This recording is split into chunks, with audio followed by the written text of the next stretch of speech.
About 3 weeks ago, my neighbor stopped by and he asked me a question that kept me awake at night for the next week. I've lived in Texas for about 2.5 years, and trying to find a place down here to hunt is hard because everything's private. And I have a hard time wanting to pay a second mortgage payment just to go hunt some scrawny little whitetail. So when my neighbor Ricky stopped by and told me that he had bought a new piece of property and he wanted me to go with him and his son to go hunt, my heart about leapt out of my chest. So I then proceeded to spend the next couple weeks just getting ready. We bought hunting licenses, made sure the bow was dialed, studied all the regulations, make sure I understood what the laws and regulations were down here, and bought a couple ground blinds because that's what we got to hunt out of. We went and walked the property, just kind of get a game plan. He's got a couple feeders on it, and we come up with an idea on how we were going to set up to hopefully maybe kill a deer or two. The problem is the season was getting ready to close, so we were on a serious time crunch. Just a quick note, I took a bunch of pictures and videos of this whole thing, but I took my kids with me. One of the things that my wife and I decided very early on when I started YouTube was the kids are not going to be in any of my videos. So I will sprinkle in the pictures and videos I can that don't include them. So on Christmas Eve, my daughter and I jumped in the truck and we ran out to the property. We took the 2 blinds that I had bought and we got them set up near the feeders. And before anybody gets wound up, yes, in Texas you can hunt over feed. Let me know in the comments what you think about that though. Due to the time crunch, I needed my ground blinds quick. So I jumped on Amazon and I found these that were available for next day delivery. They're the Kemimoto 270 degree blinds. And again, I've never hunted out of a blind, so I wasn't really sure what I was looking for. They were affordable, they were available immediately, so that's what I ordered. Been out setting up deer blinds with the kiddo. So maybe we can whack a deer before the season's over.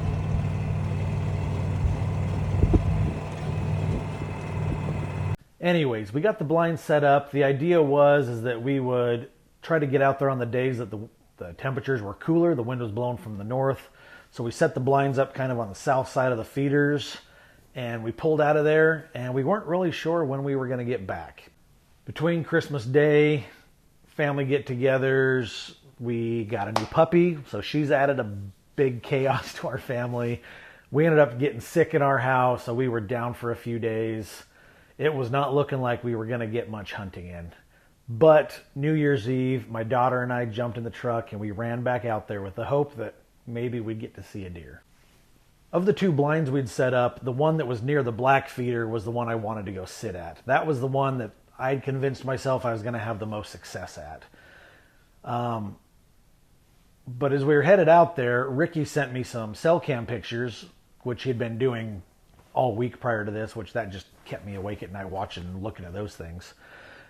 But we realized the deer were not coming into that black feeder and wasn't really sure why. So when we got out there, we snuck up to the blind and I walked up to the feeder just to check and it was out of feed. So I wasn't really sure what to do because that was the plan. I was going to sit at the black feeder.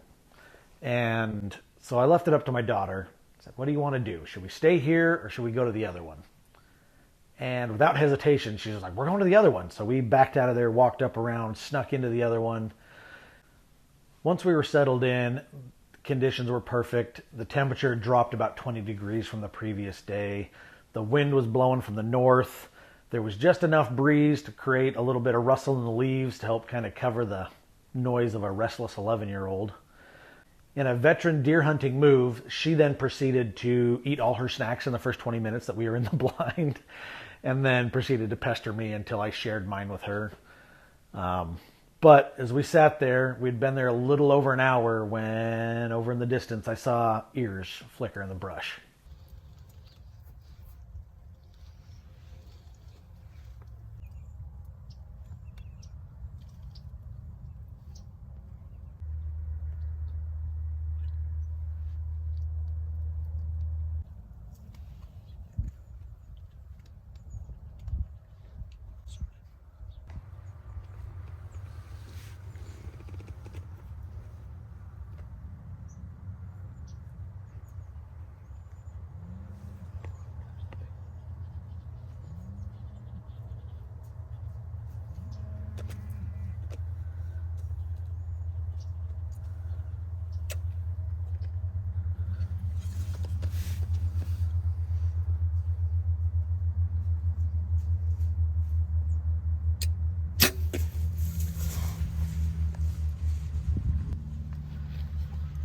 it all happened so fast.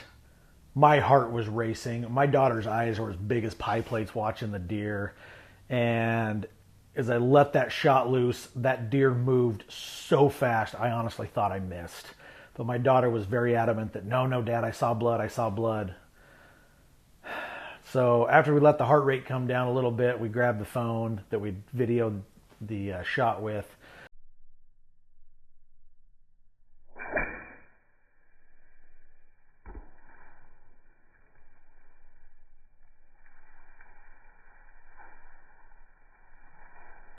And confirmed it looked like there was a hit. It looked kind of high, but it was definitely a hit. So while we let the heart rate come down a little bit, we had a quiet celebration together. And after about 10 or 15 minutes, we stepped out of the blind. We walked over to the feeder, and she quickly found blood on the ground. I was able to find my arrow. Well, I think we got her done. That's bright red blood. See, it was buried in the dirt clear to like right here. Still dirt all over that broadhead. So we've got the first blood marked. We are gonna wait.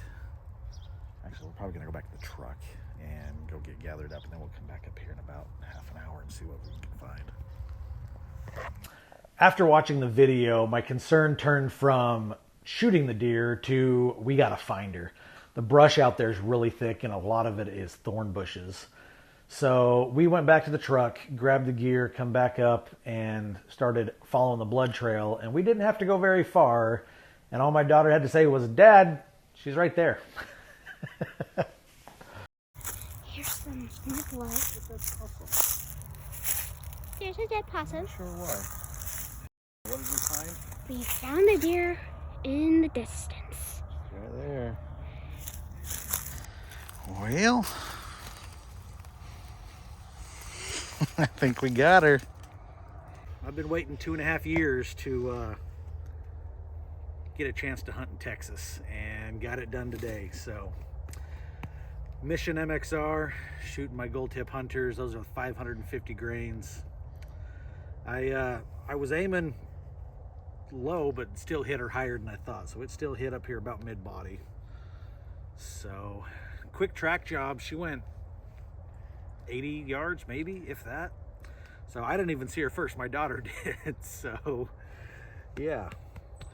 Well, we are going to get her gutted out because the sun's about to set. So we want to get this done as quick as possible. So awesome. So awesome. We took some pictures. We took some videos together. We called my dad, and then we proceeded to get her cleaned out, hauled down to the truck, and loaded up so we could take her back to the processor. As I've mentioned in other videos, I took a really long break from archery, and I took a long break from hunting in general just because, well, I didn't have the time. So this is actually the first big game animal I've killed since I was in high school. Now, I've had this MXR for 6 years now, and I elk hunted with it in Idaho. We just never got a chance to shoot anything with it. So I finally got some blood on it, which I've been waiting a long time. I put thousands and thousands of arrows to this thing, getting ready, making sure I was ready for this day. And we finally got to do it. The fact that I did it with my daughter there and that she got to see it, that's the best part of it for me. And it's ignited a fire in her. She cannot wait to go hunting. We actually ended up going back out a couple more days, and we got to see deer, but we never got another shot. But she is ready. She wants to hunt next year, and that's the best thing I could have asked for out of this whole experience. The meat in the freezer is going to be awesome. Having the video of killing a deer with this bow finally is awesome. But the fact that she wants to go with me, that takes the cake.